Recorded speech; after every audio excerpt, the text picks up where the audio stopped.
10వ తరగతి తెలుగు ఉపవాచకం రామాయణం అయోధ్యాకాండం దశరథునికి పుత్రుల మీద ఎంతో ప్రేమ. వారిని తన శరీరం నుండి పుట్టిన 4 చేతులుగా భావించాడు. ఈ నలుగురు కుమారులలో భరత, శత్రుఘ్నులు దేశాంతరంలో ఉండడం వల్ల బెంగపెట్టుకున్నాడు. వాళ్లను మళ్ళీ మళ్ళీ తలచుకుంటున్నాడు. దశరథునికి శ్రీరాముని మీద మక్కువ ఎక్కువ. దానికి కారణం శ్రీరాముడు సద్గుణరాశి కావడమే. రూపంలోనూ గుణంలోనూ శ్రేష్ఠుడు. మహావీరుడు. మృదువుగా మాట్లాడతాడు. శరణన్న వారిని కాపాడతాడు. కోపం, గర్వం లేనివాడు. సత్యం పలికేవాడు. పరుల సంపదను ఆశించనివాడు. దీనులను ఆదుకొనేవాడు. కాలాన్ని వృథా చేయకుండా జ్ఞానులతో, సజ్జనులతో వివిధ విషయాలను చర్చించేవాడు. వినయశీలి. తల్లిదండ్రుల పట్ల, గురువుల పట్ల నిశ్చలభక్తి కలవాడు. సోమరితనం, ఏమరుపాటు లేనివాడు. కళలలో ఆరితేరినవాడు. అసూయ, మాత్సర్యం లేనివాడు. ప్రజల పట్ల వాత్సల్యం కలవాడు. ఇన్ని మంచి గుణాలకు పాదైన శ్రీరాముడంటే తల్లిదండ్రులకే కాదు, ప్రజలందరికీ పరమ ప్రీతి. సకల గుణాభిరాముడైన శ్రీరాముడు తమకు ప్రభువు కావాలని ప్రజల కోరిక. దీనికి తోడు నేను జీవించి ఉన్నప్పుడే శ్రీరాముడు రాజైతే ఎంత బాగుంటుంది, నేనెంతగా సంతోషిస్తానో అని ఉవ్విళ్ళూరుతున్నాడు దశరథుడు. మంత్రులతో ఆలోచించి శ్రీరాముణ్ణి యువరాజును చేయడానికి నిశ్చయించుకున్నాడు. రాజ్యంలోని ప్రముఖులను, జానపదులను, సామంతరాజులను, ప్రజలను పిలిపించాడు. శ్రీరాముని యువరాజ పట్టాభిషేక విషయాన్ని వెల్లడించాడు. ఇది అందరకు నచ్చినట్టయితేనే అనుమతినివ్వమన్నాడు. దీనికన్నా ప్రజలకు మేలు కలిగించేది ఏదైనా ఉన్నా ఆలోచించి చెప్పమన్నాడు. ప్రజానురంజక పాలన అంటే ఇదే. సభలోని వారంతా శ్రీరామ పట్టాభిషేకాన్నే సమర్థిస్తూ హర్షధ్వానాలు చేశారు. రాజాజ్ఞ మేరకు వశిష్ఠుడు మంత్రులను, అధికారులను యౌవరాజ్య పట్టాభిషేక మహోత్సవానికి ఏర్పాట్లను చేయవలసిందని ఆదేశించాడు. దశరథుడు శ్రీరాముణ్ణి పిలిపించాడు. శ్రీరాముడు వచ్చి తండ్రికి పాదాభివందనం చేశాడు. దశరథుడు శ్రీరాముని అక్కున చేర్చుకున్నాడు. బంగారు సింహాసనం మీద కూర్చోబెట్టాడు. చిరునవ్వులు చిందిస్తూ, రామా, నీ సుగుణాలతో ప్రజలను మెప్పించావు కనుక నీవు యువరాజ పట్టాభిషేకం చేసుకోవాలి. నీ బాధ్యత పెరుగుతున్నది. మరింత వినయవంతుడివి కావాలి, జితేంద్రియుడివి కావాలి అంటూ రాజధర్మాలను నూరిపోశాడు. తండ్రి వద్ద సెలవు తీసుకొని తల్లి అయిన కౌసల్య దగ్గరికి వచ్చాడు శ్రీరాముడు. ఆమె ఆశీస్సులందుకున్నాడు. వశిష్ఠుని ఆదేశం మేరకు పట్టాభిషేకానికి అనువుగా సీతారాములు ఉపవాస దీక్షను గైకొన్నారు.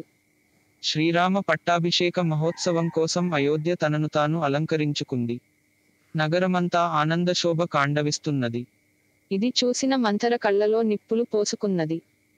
కైకేయి అత్తవారింటికి వచ్చినప్పుడు వెంట వచ్చిన అరణపుదాసి మందర పరుగు పరుగున కైకేయి దగ్గరకి వెళ్లి పట్టాభిషేక విషయం చెప్పింది.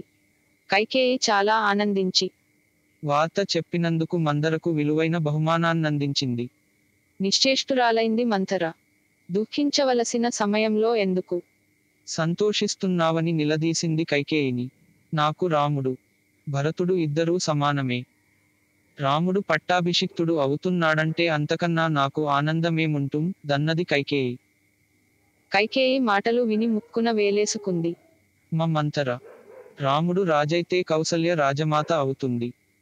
అప్పుడు మాతో పాటు నీవు కూడా ఆమెకు దాసివవుతావు. రామునికి నీ కొడుకు దాస్యం చేయాల్సి వస్తుంది. రాముని సంతానానికే తరువాతి కాలంలో రాజ్యాధికారం వస్తుంది. కాని భరతుని సంతానానికి రావడం శూన్యం. కనుక భరతునికి రాజ్యాధికారం రక్కేటట్లు, రాముడు అడవుల పాలయ్యేటట్లు చూడ మని దుర్బోధ చేసింది. కైకేయి మనసు మారింది. చెప్పుడు మాటలు చేటుకు కారణం.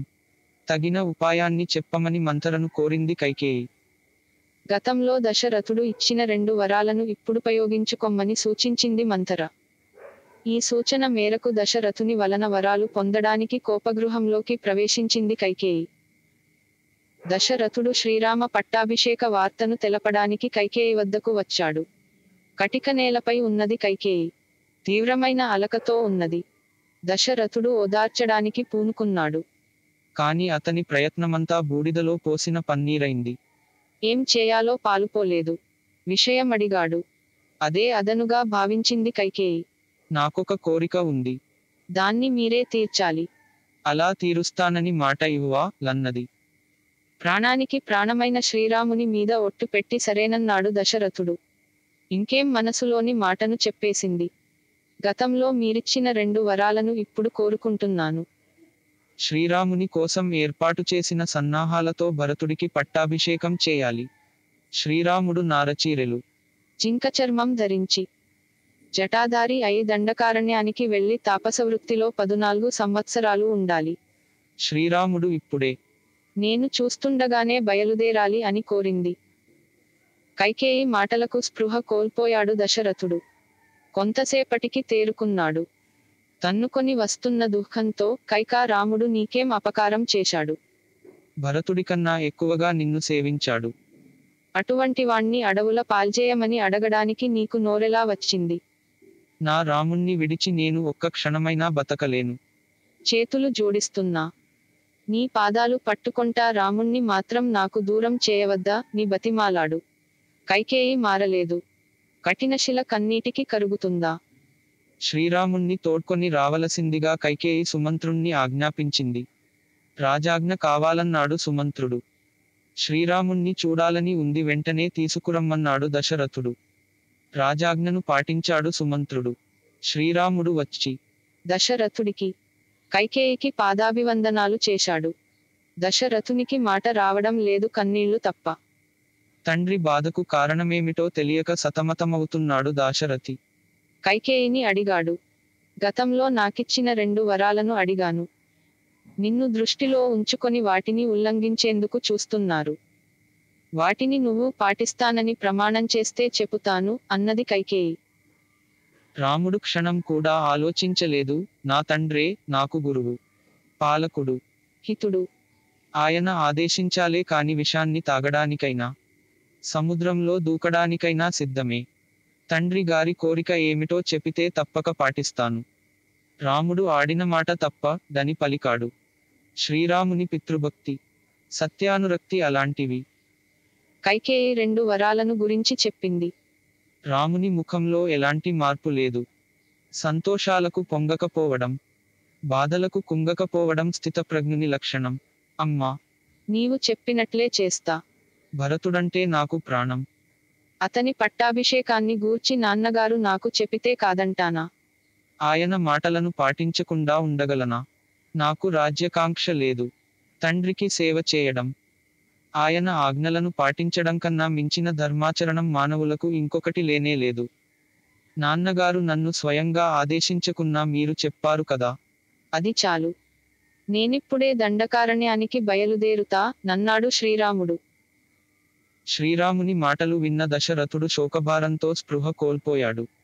శ్రీరాముడు తండ్రి పాదాలకు ప్రణమిల్లాడు. కైకేయి పాదాలకు నమస్కరించాడు. అంతఃపురం నుండి బయటకు వచ్చాడు. లక్ష్మణునితో కలసి కౌసల్యామాతను దర్శించుకున్నాడు. తన అరణ్యవాస విషయం చెప్పాడు. ఆ మాటలు వింటూనే కౌసల్య గండ్రగొడ్డలిచేత నరికిన మద్ది చెట్టులా నేల మీద పడిపోయింది. అంతులేని ఆవేదనకు లోనైంది. వనవాసానికి వెళ్ళవద్దని కౌసల్య లక్ష్మణులు పరిపరివిధాల శ్రీరామునికి నచ్చచెప్పజూశారు. కాని శ్రీరాముడు తండ్రి మాటకే తలొగ్గాడు. వెళ్ళక తప్పదన్నాడు. కైకేయి పట్ల తనకు ఏమాత్రం అనాదరభావం లేదన్నాడు. తన పట్టాభిషేకం ఆగిపోవడానికి కైకేయి కారణం కాదని, విధి ప్రేరణచే ఆమె అట్లా మాట్లాడిందని సమర్థించాడు. తనకు రాజ్యమైనా వనవాసమైనా సమానమేనని ప్రకటించాడు. పుత్ర వ్యామోహంతో కౌసల్య శ్రీరాముని వెంట వనవాసానికి సిద్ధపడింది. కాని భర్తను వదలిరావడం ధర్మం కాదన్నాడు శ్రీరాముడు. ఎలాగో మనసును స్థిమితపరచుకొని కౌసల్య శ్రీరాముణ్ణి దీవించింది. రామా, సత్పురుషుల బాటలో నడువు. నీ ధర్మమే నీకు రక్ష. నువ్వు చేసిన తల్లిదండ్రుల సేవ, నీ సత్య బలం నీకు రక్షగా ఉంటాయి. నీకు ఎలాంటి బాధలు కలుగకుండుగాక అని శుభాశీస్సులందించింది. అక్కడి నుండి సీతామందిరానికి వెళ్ళాడు శ్రీరాముడు. తన వనవాస విషయం చెప్పాడు. అయోధ్యలో ఎలా మసలుకోవాలో సీతకు తెలిపాడు.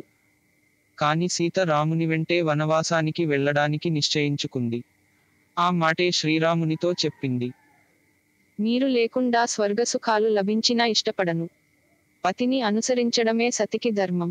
సుఖప్రదం, శుభప్రదమని తెలిపింది. శ్రీరాముడు అంగీకరించక తప్పలేదు. తనను కూడా వెంట తీసుకెళ్లమని లక్ష్మణుడు శ్రీరాముణ్ణి ప్రాధేయపడ్డాడు. శ్రీరాముని సేవాభాగ్యం ముందు త్రిలోకాధిపత్యం కూడా చిన్నదేనని, సకలోపచారాలు చేసే అవకాశం తనకిమ్మని అభ్యర్థించాడు. సరేనన్నాడు శ్రీరాముడు. తల్లి అయిన సుమిత్రకు, ఆత్మీయులకు ఈ విషయం తెలిపి వారి ఆమోదాన్ని పొందమన్నాడు. సీతారామలక్ష్మణులు దశరథుని దర్శించడానికి బయలుదేరారు. కాలినడకన వస్తున్న శ్రీరాముణ్ణి చూసి ప్రజలు బావురుమన్నారు. లక్ష్మణునిలాగా తామందరూ రాముని వెంట వెళ్లాలనుకొన్నారు. రాముడు ఉంటే చాలు, అది అడవి అయినా తమ పాలిటి అయోధ్యేననుకున్నారు. సీతారామలక్ష్మణులు దశరథుని మందిరానికి చేరుకున్నారు. దశరథుడు రాణులందరినీ రప్పించాడు. అందరూ విలపిస్తున్నారు, కైకేయి తప్ప. దశరథుని మందిరం కన్నీటి శాల అయింది. కైకేయి స్వయంగా తెచ్చి ఇచ్చిన నారచీరలను సీతారామలక్ష్మణులు ధరించారు. తల్లిదండ్రులకు నమస్కరించారు. సుమిత్ర లక్ష్మణునితో, నాయనా, శ్రీరాముణ్ణి నీ తండ్రి అయిన దశరథుల వారిలాగా, సీతను నన్నుగా భావించు. అడవిని అయోధ్య అనుకో. సుఖంగా వెళ్ళి రమ్మని దీవించింది. సుమంత్రుడు రథాన్ని సిద్ధంచేశాడు. సీతారామలక్ష్మణులు రథాన్ని ఎక్కారు. రథం వేగంగా ముందుకు సాగుతున్నది. శ్రీరాముణ్ణి విడవలేక కొందరు పౌరులు ఆ రథానికి రెండు వైపులా వెనుక భాగంలో వేలాడారు. మంగళ వాద్యఘోషతో మార్మోగవలసిన అయోధ్య దుఃఖసంద్రమైంది. దశరథుడు తీవ్రమైన బాధతో కౌసల్యామందిరానికి వచ్చాడు. కౌసల్యాదేవి శోకమూర్తిలా ఉంది. సుమిత్రాదేవి ఆమెను ఓదార్చింది. శ్రీరాముని రథాన్ని నీడలా అనుసరిస్తున్నారు ప్రజలు. అయోధ్యకు మళ్ళీ పొండని వాళ్లకు శ్రీరాముడు ఎంతగానో చెపుతున్నాడు. మీరే అయోధ్యకు రండి, లేదా మేము మీ వెంట రావడానికి అనుమతించండి అని వేడుకుంటున్నారు ప్రజలు. రథం తమసానదీ తీరానికి చేరింది. ఆ రాత్రి అందరూ అక్కడే విడిది చేశారు. తెల్లవారుతున్నది. అలసట చేత పౌరులందరూ గాఢనిద్రలో ఉన్నారు. ఇంకా వాళ్లను శ్రమ పెట్టడం శ్రీరామునికి ఇష్టం లేదు. అందుకని వాళ్ళు నిద్రలేచేలోపే అక్కడి నుండి వెళ్లాలని లక్ష్మణునితో అన్నాడు. సుమంత్రుని సారథ్యంలో సీతారామలక్ష్మణులు అక్కడి నుంచి బయలుదేరారు. నిద్రలేచిన పౌరులు శ్రీరాముడు కనబడకపోవడంతో తికమకపడ్డారు. తమ మొద్దు నిద్రను తామే నిందించుకున్నారు. చేసేది లేక అయోధ్యకు తిరుగుముఖం పట్టారు. రథం వేదశ్రుతి, గోమతి, సనందికా నదులను దాటింది. కోసల దేశపు పొలిమేరలకు చేరుకుంది. అక్కడి నుండి అయోధ్య వైపుగా తిరిగి శ్రీరాముడు నమస్కరించాడు. ముందుకు సాగుతూ గంగాతీరానికి చేరుకున్నారు. ఆ తీరంలో శృంగిబేరపురమున్నది. గుహుడు ఆ ప్రదేశానికి రాజు. అతడు శ్రీరామభక్తుడు. శ్రీరాముడు వచ్చాడన్న వార్త విని తనవారితో శ్రీరాముని దగ్గరకు బయల్దేరాడు. గుహుణ్ణి చూసి రాముడు లక్ష్మణుడితో పాటు ఎదురు వెళ్లి కలుసుకున్నాడు. ఆ రాత్రి గుహుడి ఆతిథ్యం తీసుకున్నాడు. మరునాడు శ్రీరాముని ఆదేశం మేరకు గుహుడు నావను సిద్ధం చేశాడు. శ్రీరాముడు మర్రిపాలను తెప్పించాడు. వాటితో తనకు లక్ష్మణునకు జడలను సిద్ధపరచాడు. రామలక్ష్మణులు జటాధారులయ్యారు. సీతారామలక్ష్మణులు పడవ ఎక్కారు. అవతలి తీరానికి తీసుకువెళ్లాలని నావికులకు సూచించాడు గుహుడు. శ్రీరాముడు సుమంత్రునికి, గుహునికి వెళ్లడానికి అనుమతినిచ్చాడు. నావను ముందుకు సాగించవలసిందిగా నావికులను ఆదేశించాడు. నది మధ్యలో నావ సాగుతున్నది. సీత గంగను ప్రార్థించింది. నావ దక్షిణ తీరానికి చేరింది. నావ దిగిన శ్రీరాముడు సీతా లక్ష్మణ సమేతుడై వనాలకు బయలుదేరాడు. శ్రీరాముని ఆదేశం మేరకు ముందు లక్ష్మణుడు వెనక సీత, ఆమె వెనక శ్రీరాముడు నడుస్తున్నారు. సాయంకాలానికల్లా భరద్వాజాశ్రమానికి చేరారు. అది గంగా యమున సంగమ ప్రదేశంలో ఉంది. ముని వాళ్లకు అతిథి సత్కారాలు చేశాడు. వనవాన కాలాన్ని ఆ ప్రాంతంలోనే గడపమని కోరాడు. కాని రాముడు సుతిమెత్తగా తిరస్కరించాడు. జనులకు అందుబాటులో ఉండని, ఆశ్రమవాసానికి అనువైన ప్రదేశమేదైనా సూచించమని శ్రీరాముడు కోరాడు. 10 కోసుల దూరంలో చిత్రకూటం అనే పవిత్రమైన పర్వత ప్రదేశం ఉందని, మహర్షుల నివాసస్థానమైన అదే తగిన చోటని భరద్వాజుడన్నాడు. మహర్షి సూచనననుసరించి యమునానదిని దాటి చిత్రకూటం చేరుకున్నారు సీతారామలక్ష్మణులు. అన్న ఆదేశం ప్రకారం అక్కడ నేరేడు కర్రలతో కుటీరాన్ని నిర్మించాడు లక్ష్మణుడు. సశాస్త్రీయంగా అందులోకి ప్రవేశించారు. ఈ విషయాన్నంతా గూఢచారుల ద్వారా గుహుడు తెలుసుకున్నాడు. గుహుని ద్వారా సుమంత్రుడు గ్రహించాడు. సుమంత్రుడు గుహుడి దగ్గర సెలవు తీసుకొని అయోధ్యకు వెళ్ళాడు. దశరథుడు సుమంత్రుడి ద్వారా రాముని విషయాలను తెలుసుకున్నాడు. కౌసల్యాదశరథుల ఆవేదనకు అంతులేదు. దశరథుడు గతంలో తాను ముని బాలకుణ్ణి పొరపాటుగా చంపిన సంఘటనను, అతని తల్లిదండ్రులిచ్చిన శాపాన్ని గుర్తుచేసుకున్నాడు. అదే పుత్రవియోగానికి కారణమన్నాడు. శ్రీరాముని ఎడబాటుకు మనసు కకావికలమైంది దశరథునికి. దుఃఖాగ్నికి తట్టుకోలేక గుండె చల్లబడింది. అర్ధరాత్రి తరువాత దశరథుడు ప్రాణాలు విడిచాడు. అందరూ బావురుమన్నారు. దశరథుని దేహాన్ని ఒక తైలద్రోణిలో భద్రపరచారు. వశిష్ఠుడి ఆజ్ఞ మేరకు దూతలు భరత శత్రుఘ్నులను తీసుకురావడానికి వెళ్లారు. 7 రోజులు ప్రయాణం చేసి 8వ నాడు అయోధ్యకు చేరుకున్నారు భరత శత్రుఘ్నులు. తండ్రి మరణానికి తల్లడిల్లాడు భరతుడు. తండ్రి అంత్యక్రియలను భరతుడు నిర్వర్తించాడు. శ్రీరామ వనవాస విషయంలో తల్లిని తప్పుబట్టాడు భరతుడు. మంతరను చంపడానికి ఉద్యుక్తుడైన శత్రుఘ్నుడు భరతుని మాట విని విరమించుకున్నాడు. మంత్రులు భరతుణ్ణి రాజ్యాధికారం చేపట్టమన్నారు. కాని భరతుడు అంగీకరించలేదు. పెద్దవాడైన శ్రీరాముడే రాజు కావాలి. ఆయనకు బదులు నేను 14 సంవత్సరాలు వనవాసం చేస్తాను. చతురంగ బలాలను సిద్ధపరచండి. నేను వెళ్లి శ్రీరాముణ్ణి అయోధ్యకు తీసుకువస్తాను అని తెలిపాడు. భరతుడు అయోధ్యావాసులతో కూడి బయలుదేరాడు. శృంగిబేరపురం చేరాడు. గుహుడు భరతుని ఆంతర్యం తెలియక యుద్ధసన్నద్ధుడయ్యాడు. తీరా విషయం తెలిశాక ఎదురువెళ్లి భరతుణ్ణి ఆహ్వానించాడు. గుహుని సహకారంతో భరద్వాజాశ్రమం చేరుకున్నాడు భరతుడు. మహర్షి సత్కారాలనంది చిత్రకూటం వైపు ప్రయాణించారందరూ. అడవిలో మృగాల అలజడి మొదలైంది. కారణమేమిటో చూడమన్నాడు లక్ష్మణునితో శ్రీరాముడు. వెంటనే లక్ష్మణుడు ఒక పెద్ద మద్ది చెట్టెక్కాడు. విషయం అర్థమైంది. చెట్టు దిగి శ్రీరాముని వద్దకు వచ్చాడు. భరతుడు దుర్బుద్ధితో ససైన్యంగా వస్తున్నాడు.